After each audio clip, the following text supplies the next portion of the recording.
CrPC में आपका जो चैप्टर चल रहा था, फिर 2-3 मिनट भूमिका बांधी जाए तब सेक्शन आगे बढ़ाया जाए। अब आपका इस अध्याय में ज़्यादा कंसेप्चुअल क्वेश्चन ज़्यादा पूछा जाता है और कुछ आपको केस भी याद करना पड़ेगा। आपका एफआईआर में 2-3 केस आपका माने इस समय जो आपका प्रताप सिंह केरो का केस है, फिर आपका ललिता कुमारी का केस प्रसिद्ध है, जिसमें कहा गया कि एफआईआर दर्ज करना बाध्यकारी है। और भी केस एक दो हम बताएंगे, छांट रहे हैं अच्छे अच्छे। आपका 2-3 केस और अभी बताना है भाई एफआईआर में। फिर एक बार शुरुआत किया जाए। जब कोई अपराध होता है तो सीआरपीसी को यानी कि दंड विधि को दो प्रकार से गतिशील किया जा सकता है। पहला, आपका उस अपराध की सूचना थाना प्रभारी यानी कि जो पुलिस स्टेशन का इंचार्ज है या एसएचओ है या थानेदार को दी जा सकती है। अगर सूचना थानेदार को दी जाती है तो सीआरपीसी का चैप्टर 12 लागू होगा और सेक्शन 154 से लेकर 176 तक। दूसरा ये तरीका है कि आप मजिस्ट्रेट के पास जाकर कंप्लेंट या परिवाद दायर कर सकते हैं। तब अध्याय 15 उसमें काम करेगा, सेक्शन 200 से लेकर आपका 203। तो सबसे पहले हम पहला तरीका अपनाए थे कि पुलिस को सूचना और उसके अन्वेषण की शक्ति अध्याय 12 शुरू किए थे। अगर संज्ञेय अपराध था तो सूचना 154 में दी जाती है और एफआईआर दर्ज कराई गई थी। और अगर नॉन कॉग्निजेबल अपराध हो और संज्ञेय अपराध हो तो सूचना 155 में दिलवाई गई थी कल ही। और क्या दर्ज कराई गई थी? एनसीआर। असंज्ञेय मामलों में प्रतिवेदन या असंज्ञेय मामलों में रिपोर्ट।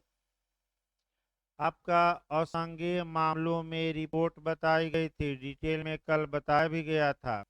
खंड 4 भी महत्वपूर्ण था, फिर एक बार बताया जाए, क्योंकि कई लोग आपका 155 के क्लाज 4 को ये कहे कि फिर से एक बार बताया जाए।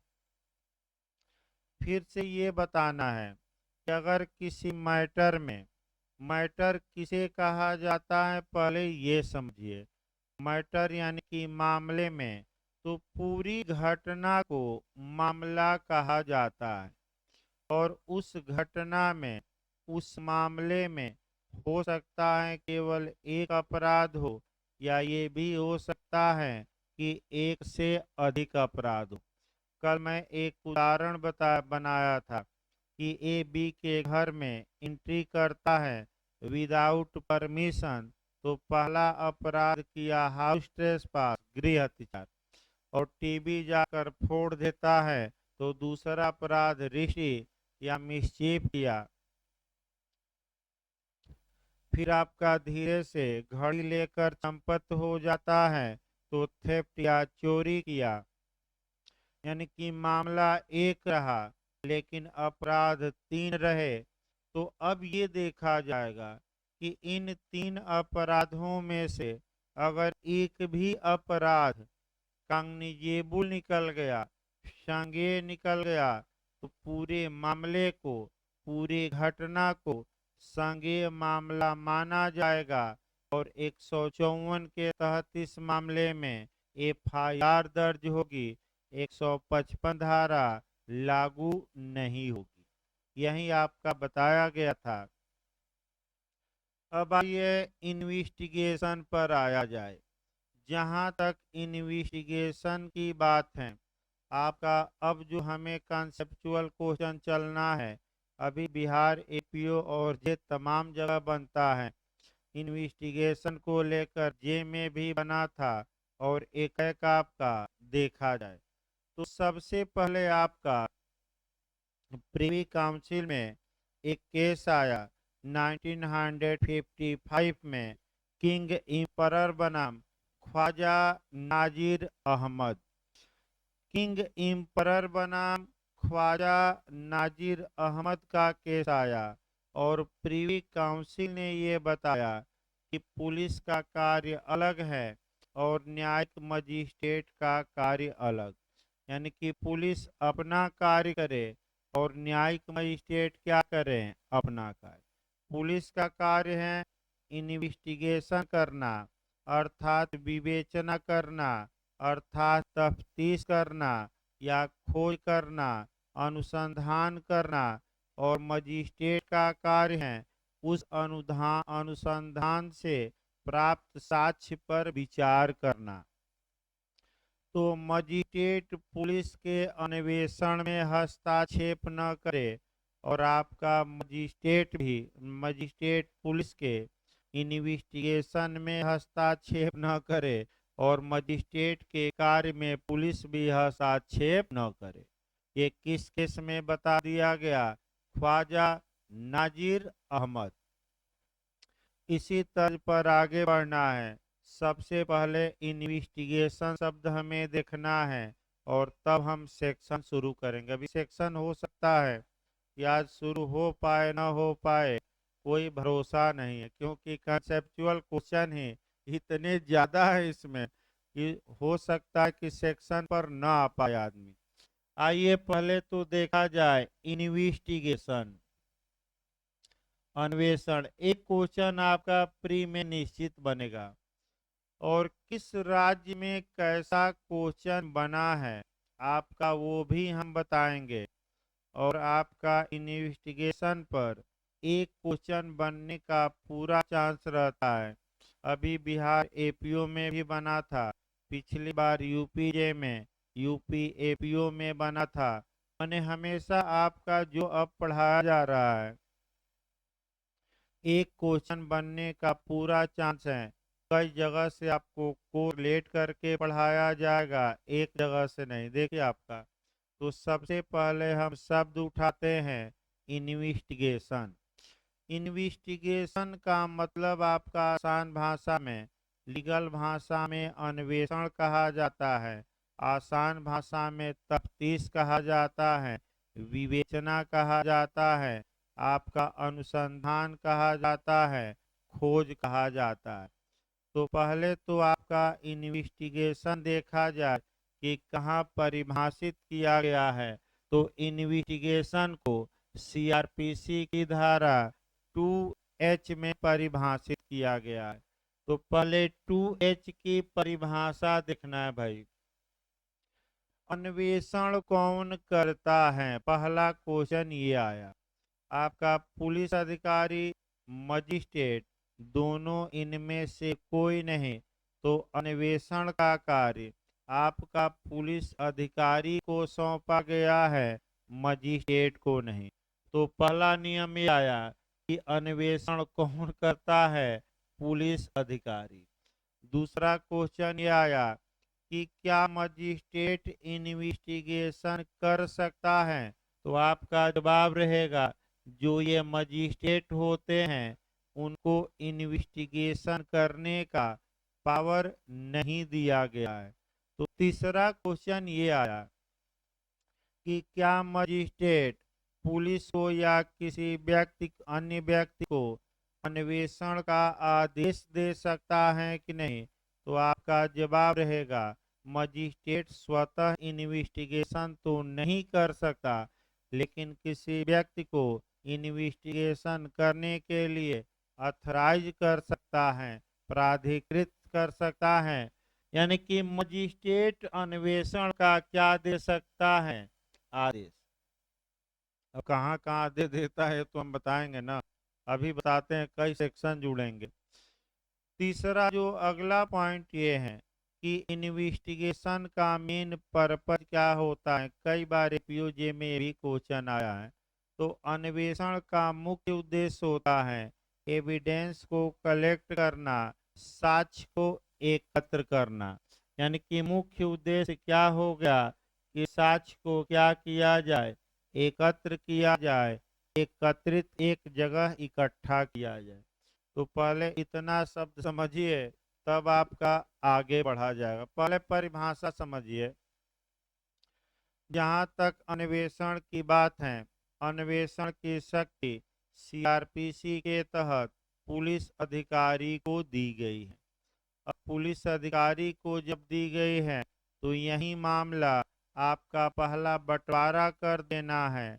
और बंटवारा ये करना है कि अपराध, चूंकि हम दो बताए थे गंभीरता के आधार पर, एक कांगनिजेबल और एक नॉन कांगनिजेबल। अब बंटवारा करते रहिए।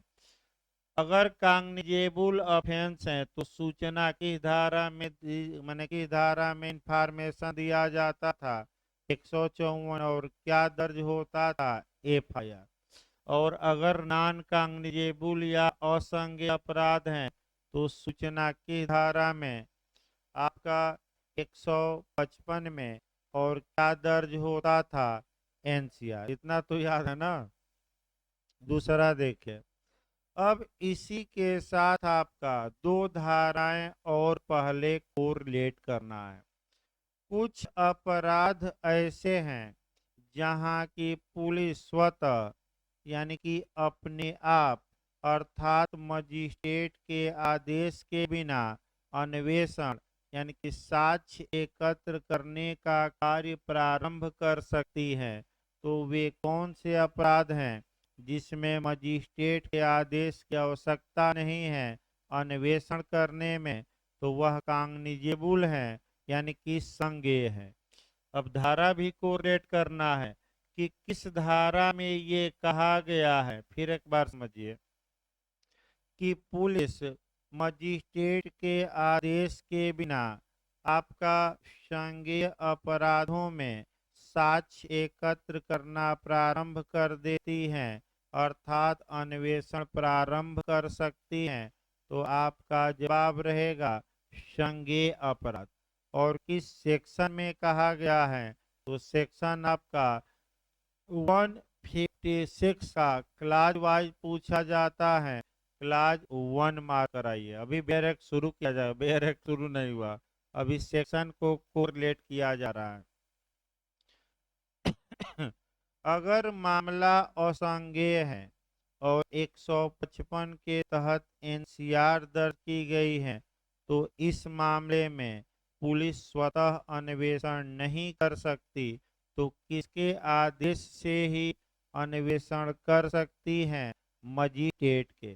तो एनसीआर के मामले में मजिस्ट्रेट आदेश देता है अन्वेषण का, तो वह किस में देता है? तो कल ही बताया गया 155 के किस क्लाज में? 2 में। यानी कि कौन सा क्लाज है 155 का? 2। अब अगला क्वेश्चन देखिए, अगर अपराध संज्ञेय है तो पहला नियम आपने ये देखा 156 के क्लाज 1 में कि पुलिस स्वतः इन्वेस्टिगेशन कर सकती है। लेकिन अगर अपराध संज्ञेय है तो मजिस्ट्रेट भी अन्वेषण का आदेश दे सकता है। यानी कि मजिस्ट्रेट ये आदेश दे सकता है पुलिस को कि आप इस मामले में एफआईआर दर्ज करिए और इन्वेस्टिगेशन करिए। तो मजिस्ट्रेट जब आदेश देता है तो वही सेक्शन याद रखना है। संज्ञेय मामलों में अन्वेषण का आदेश देता है तो 156 का क्लाज 3 याद करना है। कौन सा क्लाज? 3। इस पर एक केस भी नया आया है, हो सकता है पूछ ले। प्रियंका श्रीवास्तव बनाम उत्तर प्रदेश राज्य। प्रियंका श्रीवास्तव बनाम उत्तर प्रदेश राज्य का केस 156 के किस क्लास से रिलेटेड है? 3 से। आगे हम बताएंगे। और इस केस में ये कहा गया कि जब कोई प्रियंका श्रीवास्तव बनाम उत्तर प्रदेश राज्य का केस है 2015 का, 156(3) से रिलेटेड है। देखिए सुप्रीम कोर्ट ने क्या कहा कि जब कोई व्यक्ति 156 के खंड 3 के तहत मजिस्ट्रेट के पास एप्लीकेशन देता है कि मजिस्ट्रेट पुलिस को आदेशित करे कि हमारा एफआईआर पुलिस क्या करे? दर्ज। तो ऐसी दशा में अब एफिडेविट वह लगाए, शपथ पत्र लगाए और शपथ पत्र लगाकर ये लिखे कि जो बातें मैं एप्लीकेशन में कहा हूँ वह सत्य हैं अगर बात झूठी निकलती है तो हम पर क्या हो कार्रवाई। इसलिए अब एफिडेविट मांगा जाने लगा कि फर्जी आवेदन ज्यादा दिए जाते थे तो आपका अब मजिस्ट्रेट चेक करेगा, वो अलग बात है। तो कौन सा केस है जिसमें कहा गया कि शपथ पत्र लगाओ रट कर जाइए? प्रियंका श्रीवास्तव। आगे हम डिटेल में बताएंगे अभी। अगला यानी कि कुल मिलाकर जो पहला पॉइंट बी का अलग मिला, वह मिला कि संज्ञेय अपराध में अन्वेषण किया जा सकता है। पूछा गया जे में स्वतः पुलिस कर सकती है, मजिस्ट्रेट के आदेश से कर सकती हैं, दोनों, इनमें से कोई नहीं। तो क्या मार कर अब आएंगे?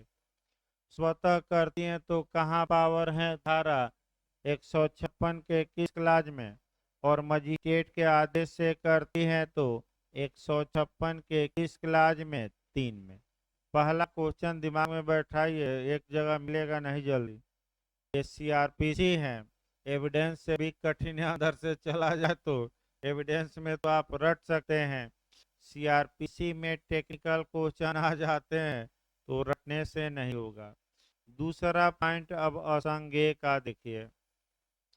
अगर मामला नॉन कॉग्निजेबल है तो ऐसी दशा में आपका धारा 155 का क्लाज 2 बताता है कि पुलिस मजिस्ट्रेट के आदेश के बिना अन्वेषण नहीं कर सकती, यानी कि साक्ष्य एकत्र नहीं कर सकती। अब जो क्वेश्चन आपका बनता है कि असंज्ञेय अपराध में देखिए क्या मॉडल बना है। पुलिस स्वतः अन्वेषण कर सकती है, मजिस्ट्रेट के आदेश से ही कर सकती हैं, दोनों, इनमें से कोई नहीं।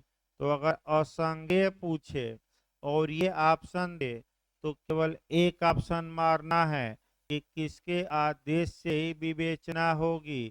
मजिस्ट्रेट के। तो मजिस्ट्रेट असंज्ञेय अपराध में किस धारा के तहत आदेश देता है? आपका संज्ञेय नहीं, असंज्ञेय। संज्ञेय में आपका 156 का कौन, और असंज्ञेय में 155 का कौन सा क्लास 2? 155 का क्लास 2 याद रखिए, असंज्ञेय नॉन कॉग्निजेबल। और कॉग्निजेबल में कौन है? 156 का खंड 3। ये दोनों आदेश दिए जाते हैं किसके द्वारा? मजिस्ट्रेट द्वारा। किसका आदेश दिया जाता है? विवेचना का। अब आगे बढ़ा जाए। क्या मजिस्ट्रेट स्वतः विवेचना कर सकता है कि नहीं? तो मजिस्ट्रेट कभी भी अन्वेषण नहीं करता। मजिस्ट्रेट केवल दो काम करता है, या तो इंक्वायरी या ट्रायल। सीआरपीसी में कहीं भी मजिस्ट्रेट से अन्वेषण न करा दीजिएगा। अगला ये, मजिस्ट्रेट स्वतः अन्वेषण तो नहीं कर सकता, लेकिन 2H धारा बताती है कि मजिस्ट्रेट इन्वेस्टिगेशन के लिए किसी को अथराइज जरूर कर सकता है, चाहे पुलिस को करे या किसी अन्य व्यक्ति को। और अन्वेषण का मुख्य उद्देश्य होता है एविडेंस को क्या करना? कलेक्ट करना। अब थोड़ा डिटेल में बता दिया जाए हल्का सा। अन्वेषण में और क्या क्या बातें शामिल हैं? तो घटना स्थल का निरीक्षण करना, फिर एक समझिए, जहां घटना हुई हो निरीक्षण किया जाए। आपका दूसरा, तथ्य एवं परिस्थितियों से परिचित, यानी कि फैक्ट एवं कंडीशन से जो परिचित व्यक्ति हैं उनका एग्जामिन करना, उनकी परीक्षा करना।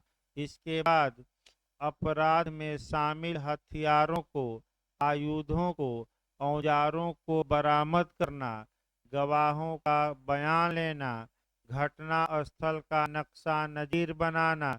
नक्शा नज़ीर पर भी पूछा जाता है कि अगर दरोगा जी को नक्शा नज़ीर बनाने में, यानी कि घटना स्थल का नक्शा बनाने में कोई दिक्कत आती है तो किसकी सहायता?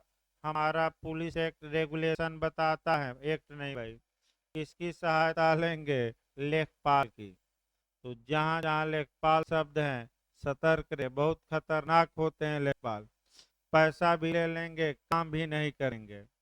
और अपने को आपका सीएम और पीएम से कम नहीं मानते। भाई लेखपाल के हैं, दौड़ तो पैसा भी लेंगे और हाँ हाँ कल नापी कर देंगे, परसों कर देंगे, नरसों कर देंगे और पैसा लेकर दौड़ाते रहेंगे। अब प्रयास करेंगे कि विपक्षी पार्टी से भी कुछ क्या मिल जाए पैसा, तब हम जाएं, यानी कि दोनों हाथ में क्या रहे और इनका जल्दी कोई बिगाड़ भी नहीं सकता, कई बार बताया गया है। तो आगे बढ़ा जाए। अब इसके बाद आपका भाई जो अन्वेषण में शामिल हैं, संदिग्ध अपराधियों की खोज करना, संदिग्ध अपराध जो अपराध किए हैं गिरफ्तार करना, मजिस्ट्रेट के पास पेश करना, रिमांड पर लेना, उनका बयान दर्ज करना, आपका सीडी तैयार करना, सीडी में पूरी घटना को विस्तृत रूप से क्या करना, लिखना, और जब अंत में सब कुछ हो जाए तो सारी कहानी को लिख पढ़कर मजिस्ट्रेट को भेज देना, यानी कि पुलिस रिपोर्ट भेज देना। तो पुलिस रिपोर्ट भेजने के बाद पुलिस का कार्य क्या हुआ तमाम। अब यही रिपोर्ट आपका इसी चैप्टर में भिजवाई जाएगी, यानी कि 173 के क्लास 2 में। तो ये अन्वेषण में शामिल हैं।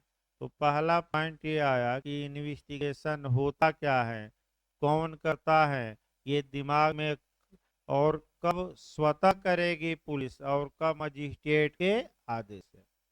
और केस याद रखिए, कौन केस बताया गया, 156(3) प्रियंका। अभी आगे फिर एक बार हम बताएंगे, अभी सेक्शन कहाँ शुरू हुआ।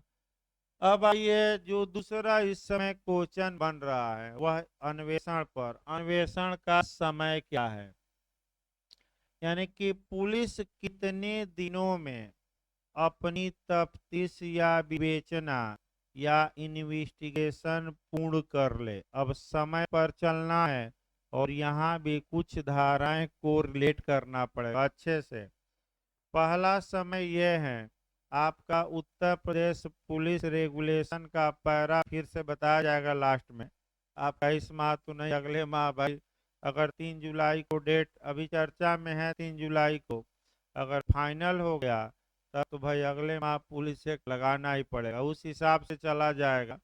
अगर थोड़ा डिले होता है तो हल्का सा डिटेल में, और जैसे ही आपका ये होता है कि 3 जुलाई को होगा तो हल्का सा स्पीड क्या किया जाएगा, और मैंने ज़्यादा गियर नहीं लगाना है गाड़ी में, क्योंकि पहले से ही बैच चल रहा है और काफ़ी डिटेल में चल रहा है। शाम वाला बैच, सुबह वाला इतना डिटेल में नहीं चलता।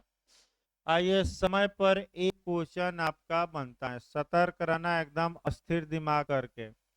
अन्वेषण का टाइम क्या है, तो पहला समय यह है कि पुलिस घटना स्थल पर जाए और घटना स्थल पर ही अन्वेषण पूरा कर ले। तो पहला आया स्पीडी, आपका स्पीडी पर पहले देखना है, स्पीडी इन्वेस्टिगेशन। स्पीडी इन्वेस्टिगेशन पूछ सकता है नया क्वेश्चन, जैसे स्पीडी पूछे आपको स्पीडी या त्वरित, त्वरित मतलब शीघ्र, शीघ्र मतलब जल्दी, जितना जल्दी से जल्दी हो सके पुलिस अन्वेषण पूरा कर ले, यानी कि गवाहों का बयान ले ले, अभियुक्त का बयान ले ले, साक्ष्य एकत्र कर ले, सब कुछ कर ले, जितना जल्दी से जल्दी क्या हो सके, हो सके। तो आपका इसको कहते हैं स्पीडी इन्वेस्टिगेशन, त्वरित अन्वेषण। तो पहला क्वेश्चन आपका बना कि त्वरित अन्वेषण का प्रावधान किस सेक्शन में किया गया है, और खंड वाइज याद रखना है। तो 173 का कौन सा क्लाज है, 1, कि इस अध्याय के तहत किया जाने वाला प्रत्येक अन्वेषण अनावश्यक विलंब के पूरा किया जाएगा। तो अनावश्यक विलंब के पूरा किया जाएगा का मतलब क्या हुआ कि जल्दी से, तो इसी को हम क्या कहते हैं, स्पीडी इन्वेस्टिगेशन। पहला नियम याद रखना है। दूसरा नियम यह है कि आपका पिछली बार यूपीजे में क्वेश्चन आया था, इसको तो और अच्छे से याद रखिए। 2018 में संशोधन है, फिर एक बार याद रखिए इसमें, कि अगर किसी शिशु के साथ दुराचार किया जाता है, जैसे कि आपका दरोगा जी ने थाने को बदनाम कर दिया, 2 बूथ के चक्कर में पूरा आपका समाज में जान गया कि दरोगा जी 2 बूथ लिए थे। किस जिले का? ललितपुर का है ना केस? किस जिले का है ये भाई? जो ललितपुर। तो दरोगा जी आपका 2 बूथ लिए थे और क्या किए, क्या कुकर्म किए थाने में। तो ऐसी दशा में फिर एक बार याद रखिए, अगर किसी लड़की की उम्र 18 वर्ष से कम है, दुराचार किया गया है, तो अन्वेषण सूचना प्राप्ति के दिन से एफआईआर जिस दिन हुआ है उसके कितने माह के अंदर किया जाना बाध्यकारी है? 2 माह। यही यूपीजे में पूछा था, 2 माह, 3 माह, 6 माह, 1 माह, क्या माह कराएंगे? फिर हम एक बार बता रहे हैं, ये यूपीजे में 2018 में ही आया था और रिकॉर्ड रहा है कि 5 दिन सीआरपीसी जे में केवल चली थी और 90% क्वेश्चन आपका सीआरपीसी में एकदम हूबहू आ गया था, जो मॉडल हमने बताया था। तो लोग कहते हैं कि सर की सेटिंग है। भाई सेटिंग नहीं है, एक कल्पना की जाती है दिमाग स्थिर करके कि इस बार ये पूछा है तो अगली बार क्या पूछा जा सकता है, और उस आधार पर कुछ नए क्वेश्चन क्या किए जाते हैं तो बताए जाते हैं। तो ये रिपीट कर सकता है क्वेश्चन। अगला आइए, इसके बाद आपका 57 देखना है सीआरपीसी की धारा, कि जब घटना स्थल पर अन्वेषण पूरा न हो पाए तो आप अभियुक्त जब गिरफ्तार हो गया है तो कितने दिन में अन्वेषण पूरा कर लीजिए? 24 घंटे में। कितने घंटे में? ये नियम चल रहे हैं सब। अगर 24 घंटे में भी आप नहीं कर पाते हैं तो आप 167 धारा का क्या करिए? पालन। अभियुक्त को मजिस्ट्रेट के समक्ष पेश करिए और आपका मजिस्ट्रेट के समक्ष अभियुक्त को क्या करिए? पेश करिए। यानी कि अगर 24 आवर्स में इन्वेस्टिगेशन पूरा नहीं हो पाता, अभियुक्त गिरफ्तार हैं, तो ऐसी दशा में कौन सी धारा का पालन अब करना पड़ेगा? 167। इसमें अन्वेषण के लिए और 2 समय दिया गया है, एक आपका 90 दिन दिया गया है और एक 60 दिन। रट कर जाइएगा, यही बार बार कंपटीशन में पूछ रहा है। यदि अभियुक्त ने ऐसा अपराध किया, यही पॉइंट गलत होगा, 2 बार हम बताएंगे, अब फिर पूछेंगे, देखिएगा। अगर अभियुक्त ने ऐसा अपराध किया है जिसमें सजा मृत्युदंड या आजीवन कारावास या 10 वर्ष या 10 वर्ष से ऊपर हो सकता है, तो पुलिस को अन्वेषण कितने दिनों में कंप्लीट कर लेना चाहिए? 90 दिन। और अन्य मामलों में 60 दिन। तो अन्य मामला दिमाग से निकाला जाता है, लिखा नहीं गया है। अर्थात ऐसा अपराध जिसमें सजा 10 वर्ष से क्या हो? कम हो, तो कितने दिनों में विवेचना पूरी कर लेनी चाहिए? 60 दिन। अब देखिए बिहार वार कैसे भरमाता है कि एक अभियुक्त को गिरफ्तार किया गया, एक अपराध में अधिकतम 10 साल की सजा थी, तो अन्वेषण का समय क्या होगा? कितने दिन में कंप्लीट करना चाहिए? तो बताइए, एक्यूरेट 10 वर्ष अधिकतम सजा है, तो मामला 60 दिन में आएगा कि 90 दिन में? फिर एक बार पकड़िए पॉइंट, बिहार यही भरमाया था। फिर एक बार हम बता रहे हैं कॉन्सेप्ट भाई। अगर 10 वर्ष से कम की सजा है तो 60 दिन, और 10 वर्ष की सजा या उसके क्या है ऊपर की है तो कितना दिन? 90।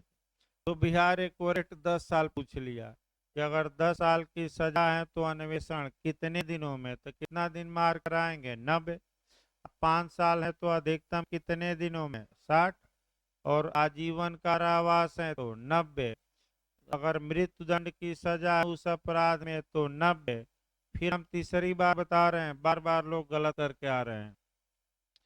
यदि अपराध में सजा 10 साल या 10 साल से अधिक है तो 90 दिन में इन्वेस्टिगेशन पूरा करिए, साक्ष्य एकत्र करिए। और 10 साल से कम की सजा है, ये लिखा नहीं है, अन्य मामलों में 10 बेयर बताया जाएगा कैसे इसको निकाला गया, लेकिन डायरेक्ट हम बता रहे हैं। 10 वर्ष से कम की सजा है तो 60 दिन में। अब अगला पॉइंट आइए। अगर पुलिस 90 दिन या 60 दिन जैसी भी कंडीशन हो, दोनों कंडीशन, अन्वेषण पूरा नहीं कर पाती और इस बीच अभियुक्त जेल में है, कारागार में है, तो इसका परिणाम क्या होगा, इसका प्रभाव क्या होगा। तो एक क्वेश्चन और बनाना है, डिफॉल्ट बेल। एक क्वेश्चन और बनाना है, डिफॉल्ट बेल। डिफॉल्ट बेल का मतलब कि व्यतिक्रम के कारण जमानत। व्यतिक्रम के कारण जमानत मतलब चूक के कारण जमानत। तो यदि 60 या 90 दिन में जैसी भी स्थिति हो, पुलिस अन्वेषण पूरा नहीं करती और इस दौरान अभियुक्त कहाँ है, कारागार में, तो अभियुक्त साधिकार जमानत का हकदार होगा, यानी कि जमानत पाएगा। वह भी किस रूप में, अधिकार के रूप में। भले भी कोई मामला हो, चाहे हत्या का ही क्यों न मामला हो, अभियुक्त को राइट है कि अब वह जमानत मांगे, लेकिन तभी उसे छोड़ा जाएगा जब वो जमानत की क्या करे, मांग करे, स्वेच्छा से नहीं। अब अभियुक्त के अधिवक्ता क्या करते हैं, जब से अभियुक्त गिरफ्तार होकर जेल गया है तब से एक एक दिन गिनते रहते हैं, डायरी पर नोट किए रहेंगे, शांति से बैठे रहेंगे। और जैसे ही 90 दिन हुआ, अगर मान लीजिए मर्डर का मामला है, तो 91वें दिन अभियुक्त की जमानत का क्या डाल देंगे, एप्लीकेशन, और कहेंगे कि हजूर 90 दिन में पुलिस ने आपका अन्वेषण पूरा ही नहीं किया, अतः हमारे क्लाइंट को क्या किया जाए, जमानत। और न्यायालय बाध्य है जमानत देने के लिए, रोक नहीं सकता।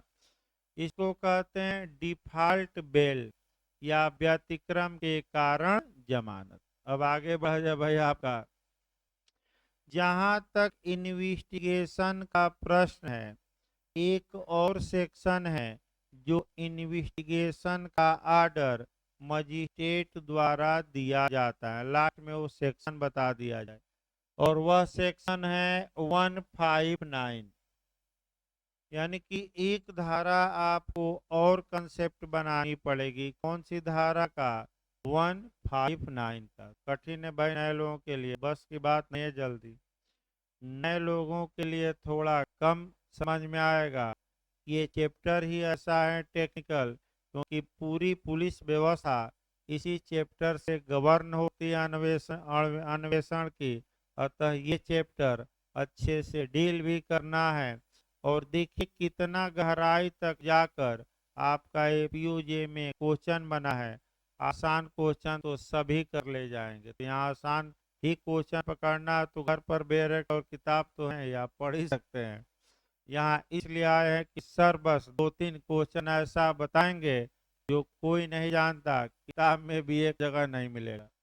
तो अगर एफआईआर दर्ज हो गई, फिर एक बार समझिए, और पुलिस एफआईआर दर्ज करने के बाद इन्वेस्टिगेशन करने से इनकार कर दे, तो मजिस्ट्रेट चाहें तो 159 में पुलिस को कह सकता है कि आप तफ्तीश करिए। लेकिन ये कब अप्लाई होगा, जब रिपोर्ट दर्ज हो गई हो, कि रिपोर्ट अभी दर्ज न हुई हो, दर्ज हो गई हो, और पुलिस अन्वेषण से क्या करे, इनकार। अब दूसरा क्वेश्चन इसमें आता है, अगर पुलिस अन्वेषण कर रही है तो क्या मजिस्ट्रेट को कोई पावर है, नहीं। क्योंकि ख्वाजा नाजिर अहमद का केस, पुलिस अपना काम करे और मजिस्ट्रेट क्या करे, अपना। दोनों के कार्य आपका पृथक है, एक दूसरे में सम्मिलित नहीं है। तो कल आपका आगे बढ़ाया जाएगा, सामान्य बात और समय बता दिया गया अन्वेषण का। एक आपका पॉइंट छूटा रह गया, कल बता देंगे कि कब मजिस्ट्रेट अन्वेषण को रोक सकता है। और हाई कोर्ट सुप्रीम कोर्ट भले रोक दे, मजिस्ट्रेट को पावर नहीं है, एक अपवाद है।